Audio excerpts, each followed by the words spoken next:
नमस्ते प्रणाम। मैं आपका अपना विशु राय हाजिर हूँ जुर्म की दुनिया की एक और नई कहानी के साथ। साथियों, कहते हैं कि जो गुरु और शिष्य का रिश्ता होता है वह बड़ा ही अनमोल होता है, बड़ा ही पवित्र होता है।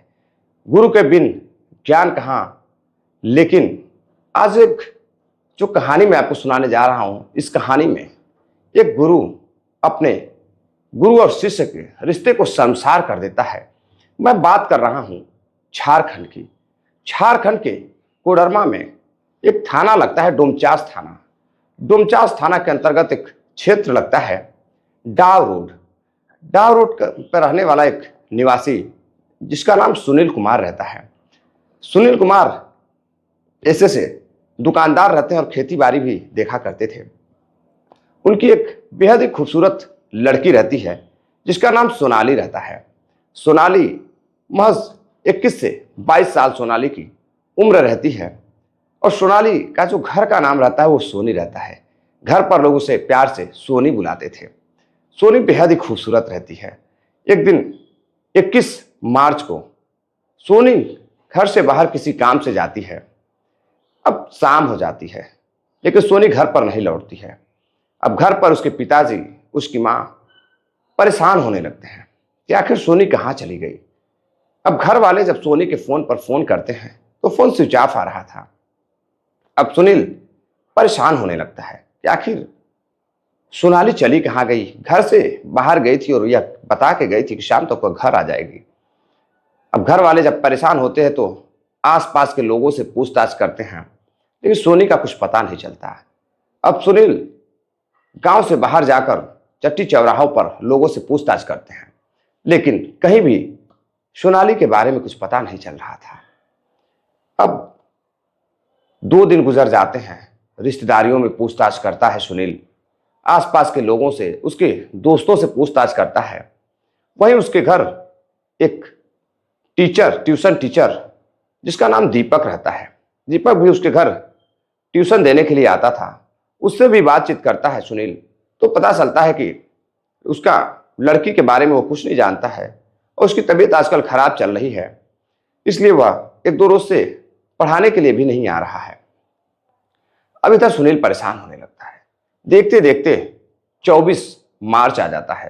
अब जब कहीं से सोनाली की कोई खबर नहीं मिलती है तो अब पिता परेशान होकर पहुंचता है थाने पर, पुलिस स्टेशन कोडरमा। वहां पहुंचने के बाद वो अपने बेटी के गुमशुदगी की शिकायत दर्ज कराता है। शिकायत दर्ज कराने के बाद अब पुलिस जांच पड़ताल में जुटती है लेकिन पुलिस भी कहीं ना कहीं लापरवाही करने लगती है। तुरंत जांच पड़ताल न करके उसके पिता सुनील को जांच पड़ताल पुलिस कर रही है ऐसा कहकर वह भेज देते हैं। 25 तारीख आ जाती है। सुनील के पिता सोनाली के पिता सुनील फिर से थाने पहुंचते हैं और जाकर पूछते हैं कि साहब क्या हुआ, मेरी बेटी का कुछ पता चला। पुलिस कहती है कि अभी तक कुछ पता नहीं है, जांच जारी है, बहुत ही जल्द तुम्हारी बेटी का पता चल जाएगा। उधर सुनील परेशान रहता, घर वाले परेशान रहते, पड़ोसी भी परेशान रहते, रिश्तेदार भी परेशान रहते। अपने स्तर पर सभी लोग तलाश कर रहे थे। तभी 27 मार्च को सुबह करीब 7 बज रहे थे।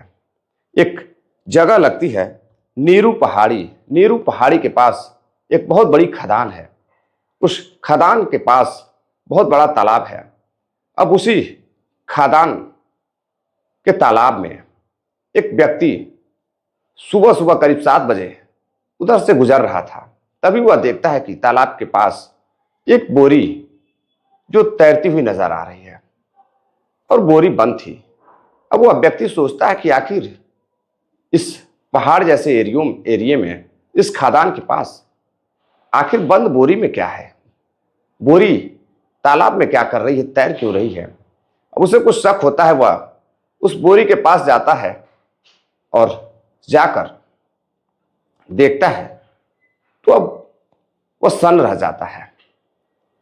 जब बोरी को वह खोलता है तो उसमें एक लड़की की लाश रहती है। अब वह सन्न हो जाता है और वहां से डर कर भागने लगता है। भागते हुए वहां से वह व्यक्ति एक ऐसी जगह पर जाता है जहां पर फोन का नेटवर्क आता। जब फोन का नेटवर्क जब आता है तो वह पुलिस को फोन करता है कोडरमा पुलिस को फोन करने के बाद वह बताता है कि साहब, मैं रमेश बोल रहा हूं और मैं खादान में काम करता हूं और खादान के पास नेटवर्क नहीं था, इसलिए मैं दूर आकर आपको फोन कर रहा हूं। और खादान के पास एक बोरी तैरती हुई नजर आई है जिसमें एक लड़की की लाश है। अब जैसे ही यह बात पुलिस स्टेशन में पुलिस सुनती है, वह सन्न रह जाती है। अब उसे शक होने लगता है कि कहीं वह लाश उस सोनाली की तो नहीं है जो पिछले कई दिनों से गायब है। अब फौरन ही कोडरमा की पुलिस उस खादान के पास पहुंचती है, उस तालाब के पास। अब उस तालाब के पास जब पहुंचती है तो देखती है कि जो व्यक्ति रमेश जिस जगह पर बोरी को देखा था, बोरी वहां नहीं है। अब पुलिस तलाशी लेने लगती है उस पूरे खादान के तालाब की। तभी पुलिस देखती है कि बहते बहते जो बोरी रहती है वह छोटी सी खाई रहती है करीब 100 फुट नीचे। वहां पर वह बोरी पानी में बहते हुए जाकर गिरी हुई है। अब गोताखोरों की पुलिस मदद लेती है और कुछ गोताखोरों को उस खाई में उतारती है। खाई में जब गोताखोर जाते हैं, बोरी को किसी तरह से बाहर निकाल कर लाते हैं। अब पुलिस बोरी खोलती है, प्लास्टिक की बोरी रहती है। जब प्लास्टिक की बोरी पुलिस खोलती है, बॉडी को बाहर निकाला जाता है तो पुलिस देखकर सन्न रह जाती है। वह बॉडी किसी और की नहीं बल्कि उसी 21 से 22 वर्षीय लड़की सोनाली की रहती है। अब जैसे ही पुलिस उस बॉडी को देखती है, पुलिस के चेहरे से हवाइयां उड़ने लगती हैं। पुलिस बॉडी को लेकर पोस्टमार्टम के लिए भेज देती है और इसकी सूचना घर वालों को दे देती है। अब घर में जैसे ही पता चलता है कि उनकी लड़की की मौत हो चुकी है, उसका कत्ल कर दिया गया है। अब घर वाले यानी कि उसके पिता सुनील और उसकी माता और आसपास के लोग चीखने लगते हैं, चिल्लाने लगते हैं, क्योंकि सोनाली बहुत ही दयालु किस्म की लड़की रहती है। बहुत ही जो उसके बात करने का अंदाज था वो बहुत अच्छा था। वो आसपास के लोगों से काफ़ी अच्छा व्यवहार बनाकर रखती थी, लोग उसे बहुत प्यार करते थे। अब लोगों का गुस्सा पुलिस के प्रति फूटता है और लोग धरना प्रदर्शन करने लगते हैं, चक्का जाम करने लगते हैं। लोगों का कहना है कि अगर पुलिस सही समय से काम करती तो शायद सोनाली की जान बच जाती। पुलिस ने लापरवाही बरती, इसलिए ऐसा हुआ।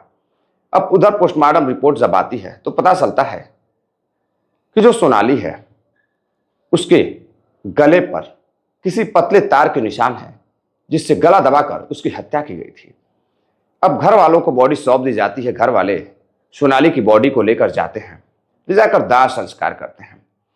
लेकिन सोनाली के पिता के दिमाग में एक बात खटक रही थी कि सोनाली घर से बाहर जाती नहीं थी, इधर उधर बहुत कम जाती थी।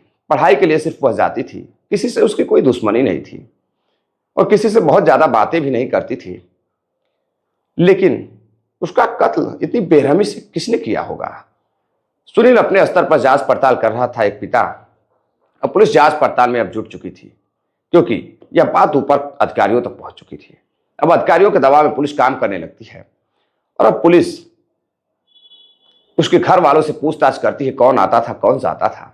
घर वालों में उसके पिता बताते हैं कि एक ट्यूशन टीचर दीपक जो उनके घर आता था पढ़ाने के लिए और पढ़ाकर अपने घर चला जाता था।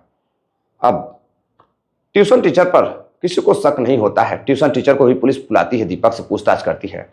लेकिन दीपक बताता है कि उसकी तबीयत खराब थी, 2 दिनों से वो आ नहीं पा रहा था और इसकी जानकारी उसको थी कि सोनाली गायब हो चुकी है। वह भी अपने स्तर पर तलाश कर रहा था।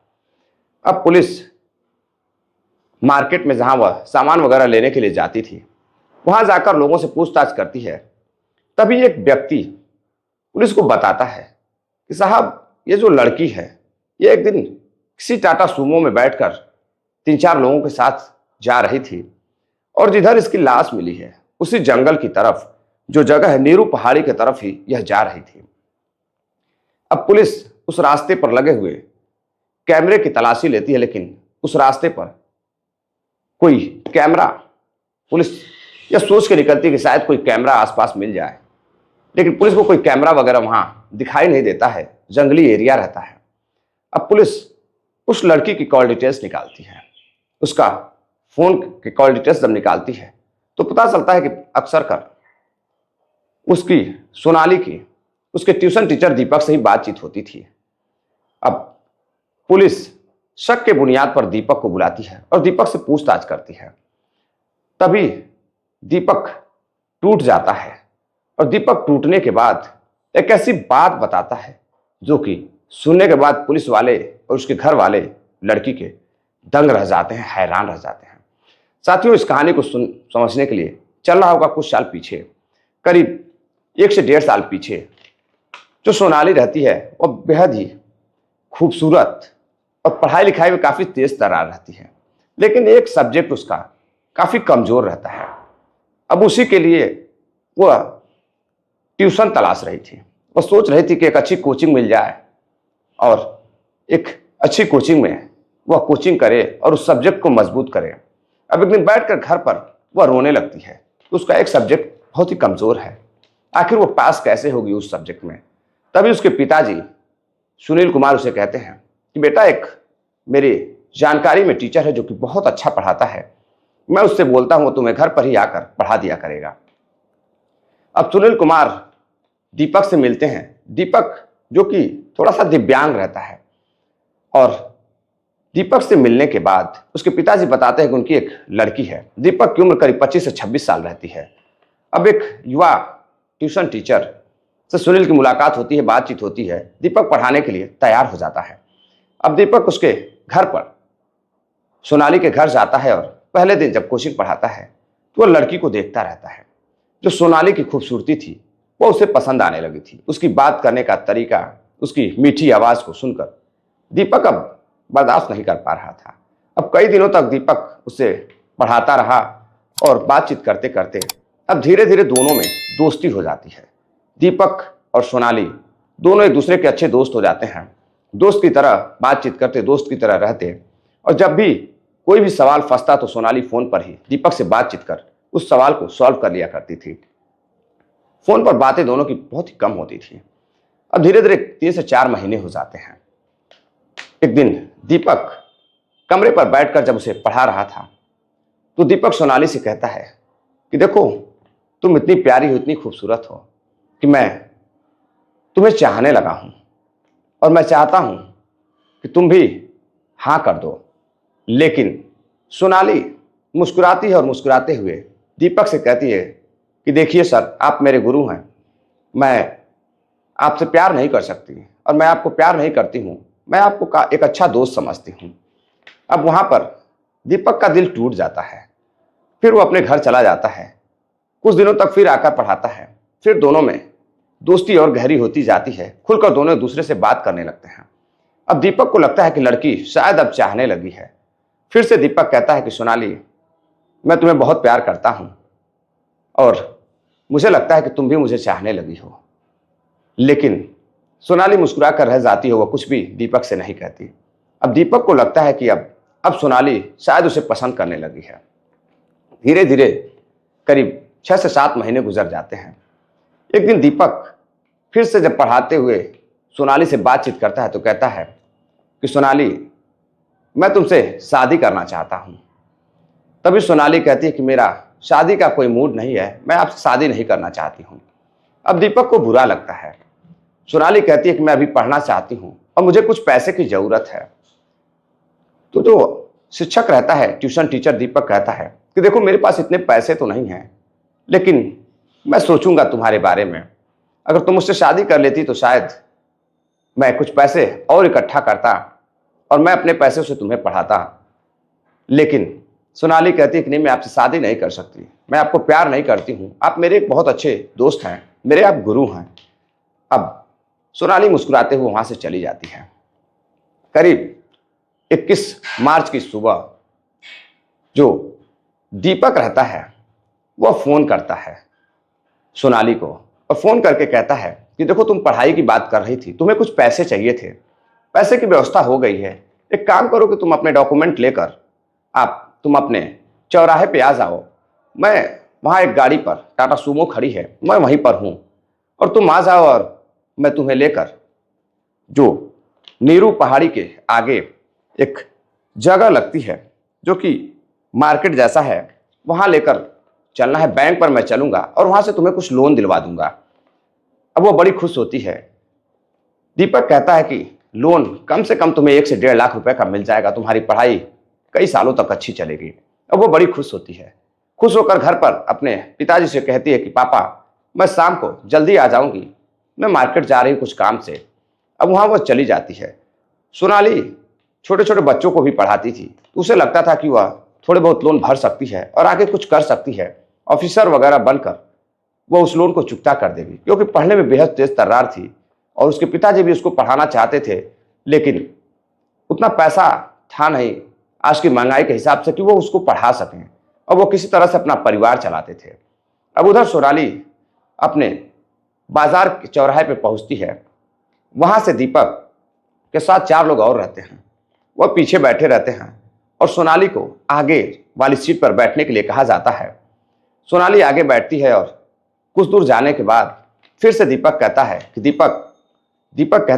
कि सोनाली, एक बार फिर मैं तुमसे कह रहा हूं, मैं तुमसे बेहद प्यार करता हूं और मैं तुम्हें बहुत पसंद करता हूं। मैं चाहता हूं कि तुम मेरी दुल्हन बनो और मैं तुमसे शादी करना चाहता हूं, और इसके बाद तुम्हें पैसे की कोई कमी नहीं रहेगी। अब फिर से सोनाली कहती है कि सर, मैं आपसे बार बार कहती हूँ कि मैं आपसे शादी नहीं कर सकती, मैं आपको पसंद नहीं करती हूँ, आप मेरे बस एक अच्छे दोस्त हो। अब इस पर दीपक को गुस्सा आती है और वहीं वह एक फोन चार्जर निकालता है और उससे उसका जो तार होता है उससे उसके गले को कस देता है और वो चीखने लगती है, चिल्लाने लगती है, बचाओ बचाओ की आवाज़ लगाती है। लेकिन टाटा सूमो में मात्र 6 लोग सवार रहते हैं, एक लड़की और 5 लोग अन्य जो उसके दोस्त रहते हैं, लेकिन कोई भी उसे बचाने की कोशिश नहीं करता और न ही उसकी आवाज़ बाहर जा रही थी, और इसी बीच उसकी मौत हो जाती है। अब दीपक गुस्से में चार्जर से उसका गला दबा देता है, उसकी मौत हो जाती है। फिर वह देखता है कि उसकी तो मौत हो चुकी है।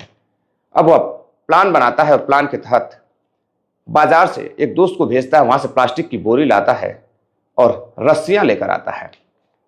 अब उसकी बॉडी को तोड़ मड़ोड़ कर उसी टाटा सूमो में ट्यूशन टीचर दीपक और जिसकी गाड़ी रहती है वह व्यक्ति दोनों मिलकर और उसके साथी मिलकर एक प्लास्टिक की बोरी में उसके बॉडी को डालते हैं और ऊपर से बांध देते हैं। बांधने के बाद अब उसे उस खादान की पहाड़ी, नीरू पहाड़ी के पास लेकर जाते हैं। उधर ले जाने के बाद एक पत्थर में, छोटे से पत्थर में बांधकर वह उस पहाड़ी के नीचे एक तालाब में फेंक देते हैं। अब वह तालाब में फेंकने के बाद वहां से निश्चिंत होकर चले जाते हैं, लेकिन जो पत्थर होता है वह कहीं ना कहीं टूट जाता है और उसके बाद जो बॉडी होती है वो प्लास्टिक की पॉलीथीन में रहती है, वह बोरी में तैरने लगती है। अब पुलिस जब यह सब कुछ सुनती है तो पुलिस दोनों को, यानी कि जो दीपक होता है ट्यूशन टीचर, उसे गिरफ्तार करती है और उसके साथियों को, टाटा सूमो के मालिक को भी गिरफ्तार करती है और 500 लोगों को गिरफ्तार कर जेल भेज देती है। साथियों, गुरु और शिष्य का जो प्यारा रिश्ता होता है, और आजकल बहुत से लोग ऐसे हैं जो हम उम्र, जैसे कि 25 साल 24 साल के लोग हैं, जो अपने ही एज की लड़कियों को पढ़ाने का काम करते हैं। उसमें से बहुत से लोग अच्छी अच्छी शिक्षाएं भी देते हैं, लेकिन बहुत सारे लोग जो कि काफ़ी कैरेक्टर के ढीले होते हैं, वो लोग इस तरह की घटनाओं को अंजाम देते हैं। तो साथियों, ज़रूरत है सावधान रहने की, और इस कहानी को सुनाने का उद्देश्य साथियों आपको जागरूक करना है, किसी को हैरान करना या परेशान करना नहीं है। चलते चलते साथियों, कुछ साथियों ने कमेंट किया है जिनके नाम है धर्मेंद्र यादव जी हैं, प्रहलाद मीना है, जुगल गौड़ है, मोहम्मद हसन भाई हैं, फैजल खान भाई हैं, सोहन लाल सेठिया जी ब्यावर राजस्थान से हैं, सुनील चौधरी जी हैं सेंट्रल जेल बीकानेर से। तो साथियों, ये थी आज की पूरी कहानी। उम्मीद है साथियों आपको कहानी पसंद आई होगी। अगर कहानी पसंद आई होगी तो ज़्यादा से ज़्यादा शेयर करिएगा, अपना प्यार दीजिएगा, और चलते चलते जो साथियों ने अभी तक, जिन साथियों ने चैनल को सब्सक्राइब नहीं किया है, तो चैनल को सब्सक्राइब करिएगा, अपना प्यार दीजिएगा। मिलते हैं एक और नई कहानी के साथ, तब तक के लिए नमस्कार, जय हिंद।